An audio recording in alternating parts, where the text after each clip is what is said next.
Seigarren postuan amaitu du eskratxean Ano Sabiagak Europako joko hauen bere azken jardunaldia eta pozik egoteko moduko emaitza dela esan genezake ezta, na? Bai, dudaik gabe, ez. Karrera hasieran esan izango balie, seigarren bukatuko nola, garbi dau, ez, sinatuko nukela, así que, bueno, kontentu nau.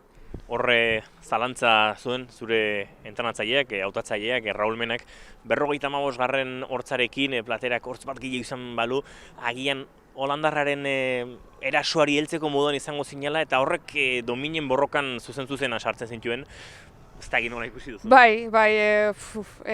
Baliteke ez, 55-ko platoa sartu izango banu, baliteke igual aguantatzeko gai izango nintzekela, eta horrek medailletan sartzea suposatuko litzekela, ez? Baina bueno, nik bere esaten diot aurretik beste 39 buelta eman ditugula, eta igual neke estra horrek ez zitela utziko olako sprint on bat ilan, ez? Así que bueno, beti geldituko da zalantza hori.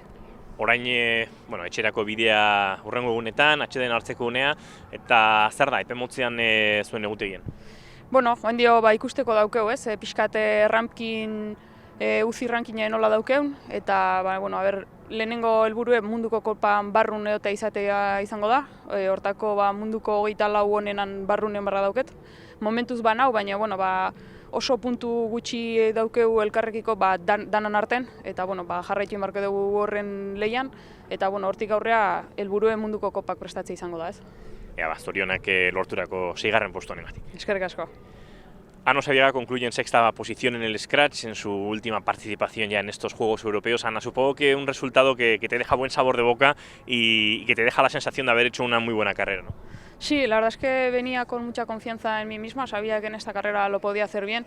Y bueno, la verdad es que también, tanto en el calentamiento como durante en carrera, me he sentido muy bien y eso pues me ha hecho creer más en mí, ¿no? Y tener confianza de que lo podía hacer bien y bueno, pues así ha sido.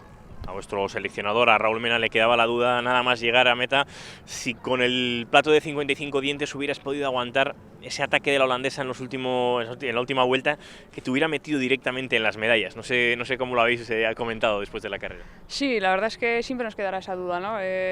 Yo también, pues él te razona y pues piensa, ¿no? Pues quizás tenga razón, quizás lo hubiese aguantado, pero bueno, pues yo también le decía que la carrera era larga y que las otras 39 vueltas quizás pues me hubiese hecho pesado, así que bueno, nunca sabremos.